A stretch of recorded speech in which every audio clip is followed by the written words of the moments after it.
Hey bees, I'm Marie from Humblebee and Me, and today we are making some lovely lavender solid facial cleansing bars. I've had a lot of requests over the last year or so for another solid surfactant powered facial cleanser, and there are references to both products from Drunk Elephant and from CeraVe for inspiration. This one is inspired by a CeraVe product that I got a chance to try a sample of. It was sort of a gift with purchase at some point in time in the last year.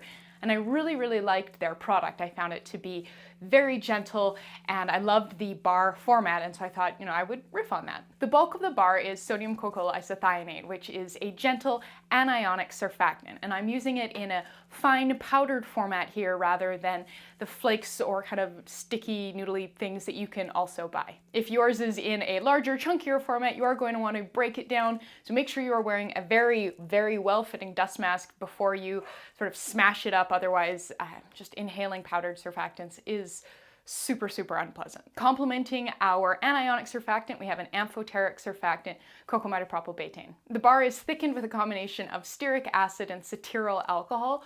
We also have a bit of BTMS in there as well. I've scented it with a bit of lavender essential oil, and we're using Optiphen Plus as our preservative rather than Liquid Germol Plus because it has a much higher heat tolerance. Liquid Germol Plus needs to be added at 50 degrees Celsius or below, while Optiphen can go up to 80 degrees Celsius. So for a product where we want to be adding the preservative when it's a little on the warmer and more liquidy side, the Optiphen Plus is a better choice. I made a 50-gram batch and used that to create two approximately 25-gram bars, and I found them to be fantastic. Not only do they last absolutely ages, but I find the lather is very gentle and the cleansing doesn't leave my skin feeling tight or kind of dry at all. When made as written, these bars are a pretty unassuming, completely white, bricky blob shape, depending on what kind of mold you have. If you did want to sort of spruce them up a little bit and add a little bit of color, you could swap out 0.5% of either cetearyl alcohol or stearic acid for a touch of a mica to give them a little bit of a pretty color. I think a lavender colored mica would be a really good choice given the scent I've chosen. Now the making part is pretty simple, and as made, the pH of these is perfectly face friendly, so you don't have to faff around with testing and adjusting a solid product, which is often a bit annoying. So come on, let's get started. We're going to begin by combining our xanthan gum and our vegetable glycerin in a small heat-resistant glass measuring cup. So you're going to need 0.5 gram of xanthan gum and 1 gram of vegetable glycerin, and we're going to whisk to combine. Next, we're going to add 7.5 grams of Cocamidopropyl Betaine and 1 gram of table salt. The last ingredient you'll need in this phase is 25 grams of sodium Cocoyl isethionate, and as you can see, this is quite a fine version of it, and that is important. You do want it to be a fairly fine powdered version rather than a thicker chunky flake or needle. Up next, we need to heat this. We're going to pop it in a water bath. This is just a small saucepan that has about 1 inch of water in the bottom of it, and I'm going to put this on the stovetop over medium heat to heat through, and so that's when we add our next phase, our melted oil phase. Everything is warm so it can incorporate. Our melty oil phase is pretty simple, just 3 ingredients: 1 gram of BTMS 50, 3.25 grams of cetearyl alcohol, and 10 grams stearic acid. Now to melt this, I'm going to put this on the stovetop over low heat but direct heat, because I do find that the BTMS 50 for me just really does not liquefy if it's not over direct heat. The water bath just doesn't get it completely melted. So we are going to have both of these parts nice and hot. This one will be liquid, this one will be warm, so that when I add this to this, it doesn't just seize.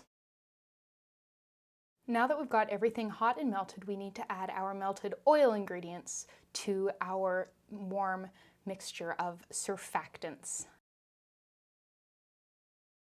I find it's best to use a inflexible, sort of stronger implement like a metal spatula as I'm using here rather than a silicone one, because they're really bendy and quite flexible, and this mixture gets to be really quite stiff, and so it's just not a great tool for it. It's a really good way to break the handle of your spatulas, unfortunately. So we're just going to start mashing and squishing away at this mixture, and you'll see that the melted oils really don't seem to want to incorporate, and that's correct.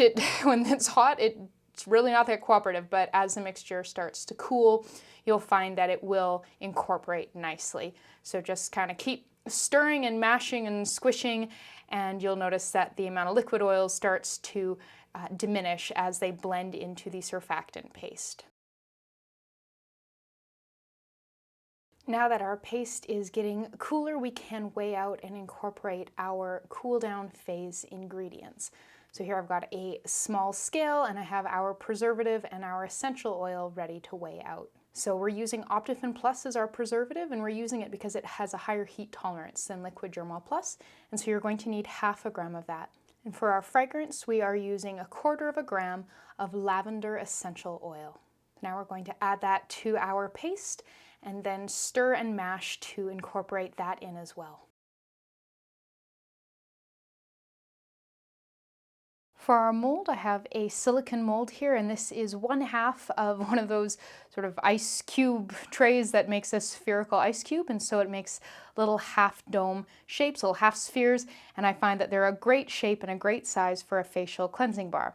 So we're just going to be transferring our nicely blended paste into these little spheres or half spheres. It'll make 2 of them, and then packing the mixture in as much as we can.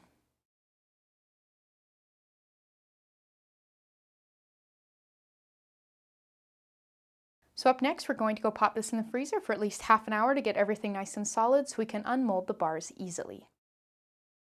1/2 hour later, and these have set up really nicely, so they're very easy to pop out of the mold. Now all that's left is to leave them to dry for a day or 2 before use. If you want to see more discussion about how much they dry out, please make sure you are referring to the blog post, which is linked in the description box below. I have included more details there. I also wanted to do a bit of a demo. So this is a bar that I have been using for about 6 weeks at the time of filming. So if you want to kind of compare size-wise, that's 6 weeks of use twice a day. So that's pretty darn good. Just left to kind of dry next to the sink in between uses. So the lather that it creates is quite low and quite creamy, but I also find it to be very, very gentle and really, really lovely for washing one's face with. And there you go. You just made a solid lavender facial cleansing bar. Thank you so much for watching.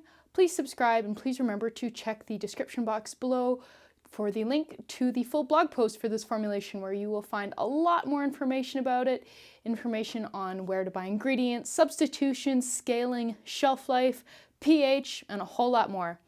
So thanks so much, and I'll see you next time.